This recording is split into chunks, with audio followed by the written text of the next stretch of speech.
Olá, sou Suzeli Aires, do curso de Letras, e a aula de língua portuguesa de hoje será sobre História em quadrinhos. Começaremos com a leitura do gibi número 2 do Astronauta. A história escolhida foi O Astronauta em A Evolução. Tentem acompanhar a leitura comigo. Ah, eu sabia que poderia encontrar vida inteligente neste mundinho.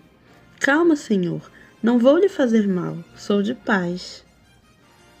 Não pense que sou um anjo que veio do céu, sou tão humano quanto você. Aquela bolinha é meu meio de transporte, são como seus pés, só que pode voar pelo espaço. Um dia, você também poderá viajar pelo espaço. É só uma questão de tempo.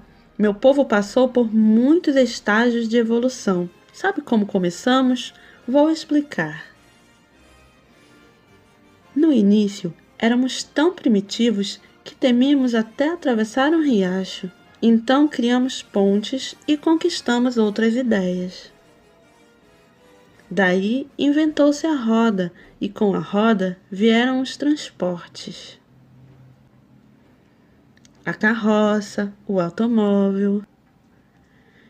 E depois a conquista da terra, do mar e do ar.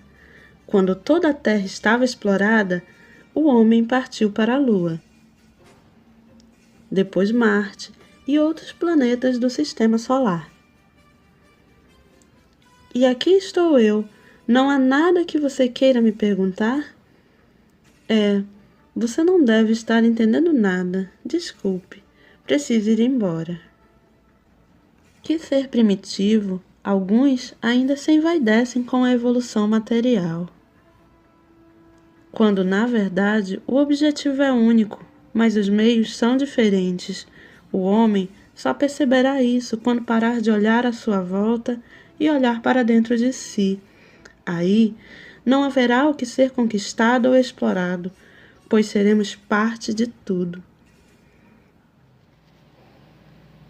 História em quadrinhos, ou HQ, é um gênero textual que conjuga linguagem verbal e linguagem não verbal com o objetivo de narrar histórias.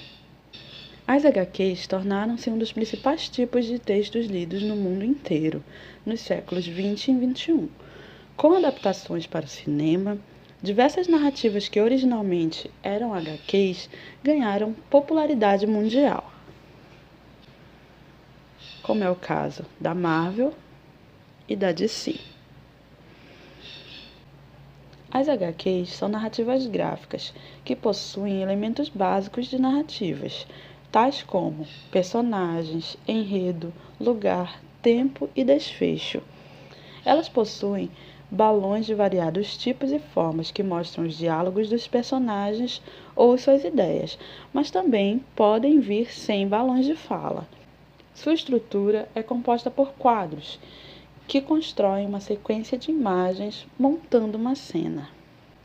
Além dos quadros, elas também podem se apresentar em tiras. As tiras podem vir na horizontal ou na vertical. Balão de diálogo é uma convenção gráfica utilizada em quadrinhos que permite palavras ou até imagens para representar falas, apontar pensamentos e diversas situações. Nesse primeiro exemplo, podemos ver um balão de fala onde o personagem fala normalmente. Não consegue ficar longe de casa, não é? A Magali fala para o Mingau. Esse outro exemplo mostra um balão de berro, quando o Cebolinha grita: "Consegui, consegui!". É possível observar o espanto do Cascão, que também possui um balão de fala. Apesar de ser apenas um sinal de pontuação, ele demonstra que ele está confuso com os berros do Cebolinha. Há também balões de pensamento. Nessa sequência de quadrinhos, podemos ver que o Cebolinha pensa no momento em que a Cascuda passa por ele. No segundo quadrinho, há um balão especial de nota musical, que está demonstrando que ele está assobiando. E, novamente, no último quadrinho, ele está pensando. Onde que a cascuda vai tão gatinha assim?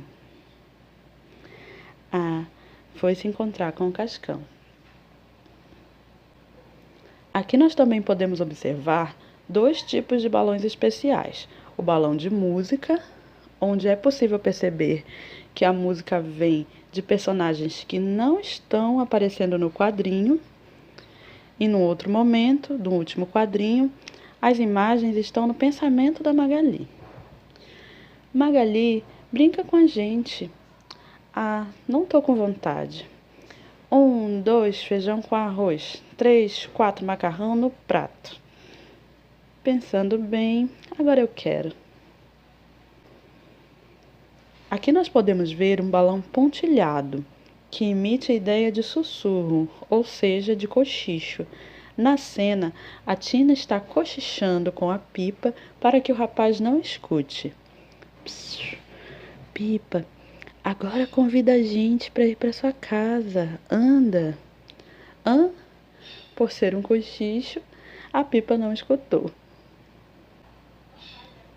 Também há o balão uníssono, onde mais de um personagem emite o mesmo som. Nessa situação, Mônica, Magali e Cebolinha ficam impressionados com a cena que vem do Cascão e juntos gritam "Ah!". Outros elementos também devem ser considerados durante a leitura da HQ, pois eles interferem na interpretação. Nessa tirinha, podemos ver questões como linguagem corporal e facial dos personagens, bem como todos os elementos que compõem a cena. No primeiro quadrinho, há um pontilhado que mostra que a Rosinha está olhando para o peixe. Segundo quadrinho, umas gotinhas que demonstram ansiedade. Acabo de lembrar, tenho um encontro hoje. E no último quadrinho, pela linguagem corporal e facial dos personagens e também pelos corações, podemos ver que eles estão felizes e apaixonados. Vale ressaltar também que no primeiro quadrinho, uma fumacinha demonstra que o peixe está quente, ou seja, foi servido naquele momento. Ainda na questão da linguagem corporal e facial, esse quadrinho mostra que a Mônica bateu no Cebolinha, ainda que não tenhamos visto isso ocorrer. A cena mostra também um balão de pensamento. No balão há apenas imagens. Essas imagens expressam xingamentos.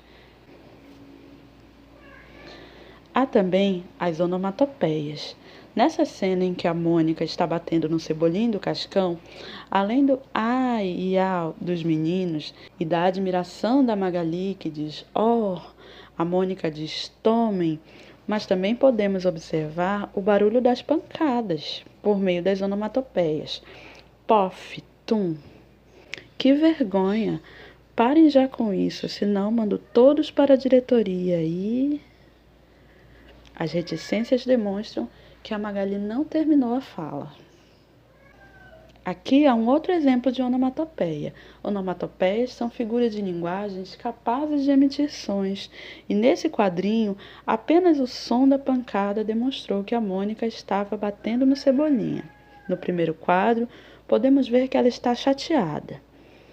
Depois, entendemos pela onomatopeia que ela está batendo no Cebolinha, e no próximo quadrinho ele já está machucado. Como foi possível perceber, as HQs e tirinhas possuem diferentes características e não estão dispostos numa estrutura fixa, como é o caso dos mangás, que além de serem lidos de trás para frente, geralmente são dispostos em quadrinhos irregulares. As HQs também apresentam elementos de intertextualidade, como podemos observar no primeiro quadrinho, em que o Mordecai e o Rigby, que são personagens da animação Apenas um Show, interagem com o astronauta da Turma da Mônica. No segundo quadrinho, outros personagens da Turma da Mônica encontram as meninas superpoderosas. E no último quadrinho, o Cebolinha interage com o Ben 10. A intertextualidade também pode aparecer de outras maneiras, como nesta tirinha, em que os personagens da Turma da Mônica se vestem dos personagens do Hora de Aventura. Agora que vocês conhecem as características e a estrutura das HQs, eu gostaria que vocês criassem uma história em quadrinhos. Sejam criativos. Lembrando que ela pode estar disposta em quadrinhos longos ou em tirinhas. Obrigada. Isso é tudo, pessoal.